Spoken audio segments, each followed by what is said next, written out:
Welcome to the Super Simple Homeschool Podcast, where I help you find purpose in your homeschool while keeping it super simple. I'm your host, Jenny Hedrick. I'm a homeschool mom to 3 and mental health therapist of 20 years. Today on the podcast, I am sharing a preview of my course, CAN Homeschool. This is one of the videos included in the course, and it is all about how to get started homeschooling if you are starting from the very beginning. In the previous episode, I shared the video on how to get started homeschooling if you are making the transition from public school. You can purchase the full course, including 13 videos covering everything you need to know to homeschool simply and purposefully at my website. Use code PODCAST for $10 off. Hello and welcome back to the How to Homeschool course. I'm your host, Jenny Hedrick, and this is session 2. And this is the session 2 for those of you who are starting homeschooling from the beginning. So if you are not starting at the beginning, but you are starting by pulling your children out of school, then you're going to want to watch the alternative session 2 video, which is taking your kids out of school. But if you are here because you are starting at the beginning, I know that I am probably speaking to a parent of a 3, 4, or 5-year-old child who is excited to get started homeschooling and maybe feeling a bit overwhelmed. I know that because that was me when I had my oldest son, who was 4, almost 5, and I was so excited to get started with him, and we enrolled him in our public enrichment program one day a week, and I got the curriculum, and I was so pumped to get started, and I learned a lot through that process. And the number one thing that I learned and wished I had done differently was wait.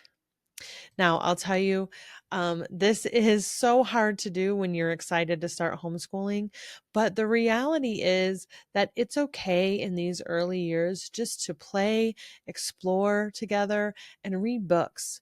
You don't need to start with any type of curriculum or any formal learning really until the age of 7.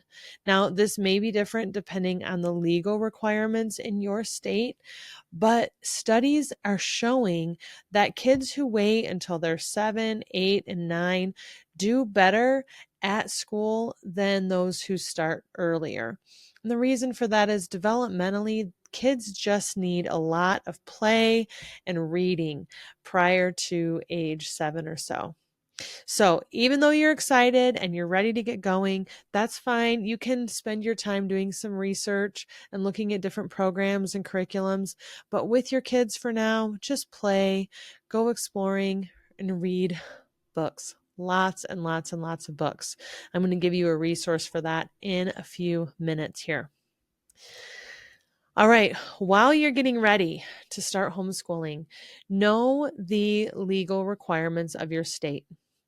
There are 2 resources here linked on this page, and these are the 2 resources for you that I recommend for your legal reference. The first is the Homeschool Legal Defense Association.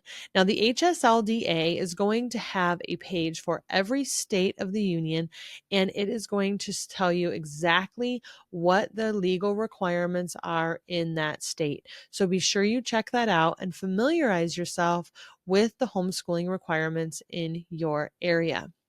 If you join as a member of the HSLDA, they do provide legal counsel and defense in situations where your child's education is being questioned or threatened. All right, Heritage Defense is the other one. Heritage Defense is also a Christian organization for homeschoolers, and a membership with Heritage Defense is going to provide you legal counsel and defense in the case of a Child Protective Services visit or report for something like medical neglect or any other parental right issue. So they're not going to deal specifically with the schooling, but they will deal with any other legal issue that might come up for you and your family. So be sure to check into both of those membership options. All right, in the early years, ages 3 through 5, start simply. Just start working on your alphabet, counting from 1 to 20, read lots of books, play and explore together, and get outside. Okay. Don't start worrying about what program you're going to use or buying up a bunch of curriculum, because at these ages, you really just need to play, and their brains developmentally need play and exploration more than anything else. So start there before you worry about anything else. Remember, when you're homeschooling, school isn't a race. There is no behind in homeschool.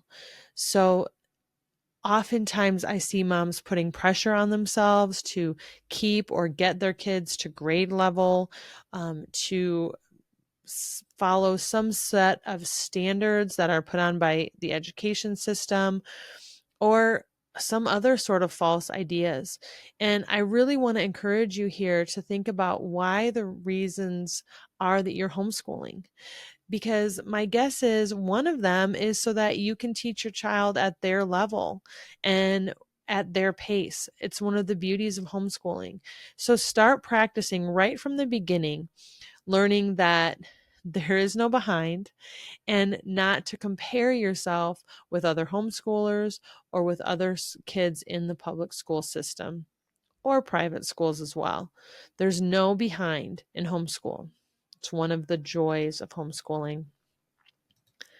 When you are ready to start, and truly ready to start, don't go buying a bunch of curriculum.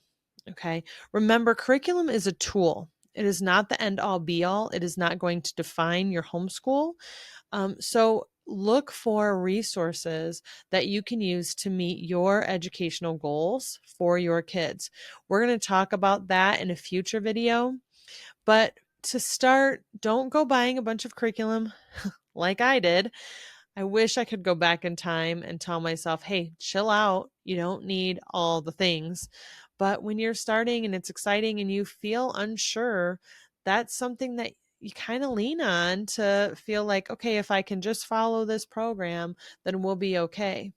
The problem with that is, what if you're not following that program? What if it doesn't work for your kids? What if you don't like it? Then what does that mean?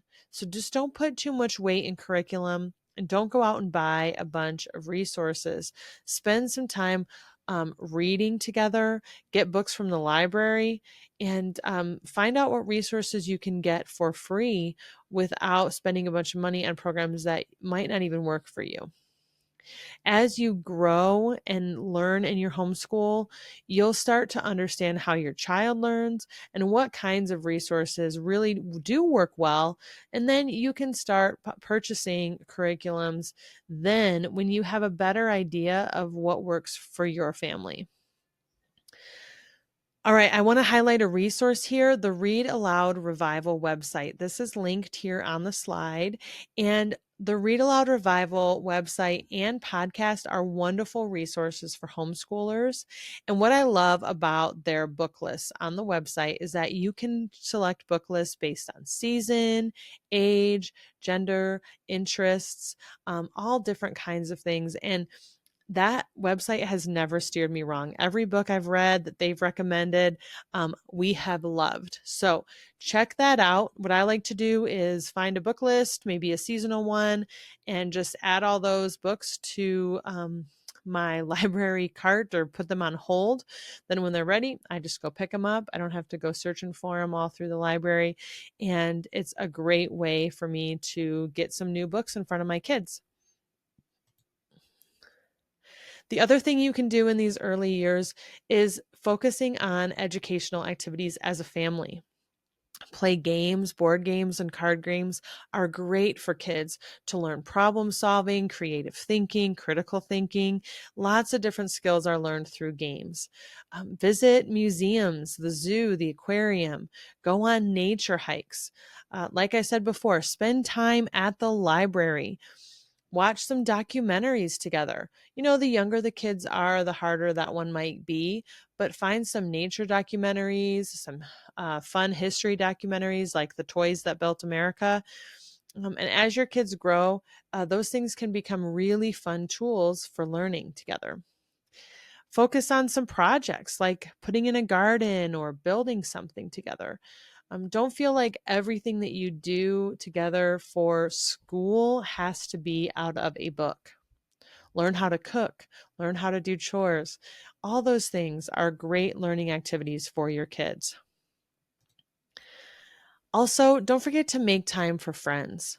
Friendships in homeschool are so crucial to the longevity of your homeschool because if you're doing it all on your own, you're going to burn out. Your kids are going to get frustrated and it's just not going to be something that's fun anymore. So find homeschool programs in your area through Facebook or on Google and take that scary first step of showing up to something where you don't know anybody, or calling or contacting that mom of the kid that you keep hearing about from your child, and make those connections with people. You never know what those relationships will turn into and how they will help you in the future of your homeschooling career. So definitely make that a priority and get out and do things together with other homeschoolers. Start small and start at their level. When you start doing school with your kids, if you need to, take some placement tests on homeschool curriculum websites so you know where your child is at, what a good place to start them is. Maybe it's the beginning, but maybe it's not. Try starting with just one subject. Maybe a subject that your kid really likes. Maybe it's science. My kids have always really enjoyed science, and build on that. Our first year homeschooling, I was pregnant with my third and very tired through most of that year. She was born in December, so I had first half of the year very pregnant and second half with a newborn. And all we did that year was we chose an animal each day and we learned all about that animal through YouTube and on websites like Nat Geo for Kids. And we would learn about the animal. We'd pull up a picture. My kids would either color a picture, trace it, or draw their own. And then they would copy down one sentence about that animal. And this really was the perfect school day for my kids. We were diving into something they were interested in. We were reading and writing, and it didn't take very long, but it covered all of the important things. And that's a great way to start out homeschooling in those early years. You don't need to overcomplicate it. Oh, one thing I want to say about that, when I was doing that, I thought, man, I am really phoning it in as a homeschool mom. I am really doing poorly here because I'm so pregnant. But later looking back on that, that really was like the perfect way to do homeschool in a simple and gentle way for their developmental ability at that time.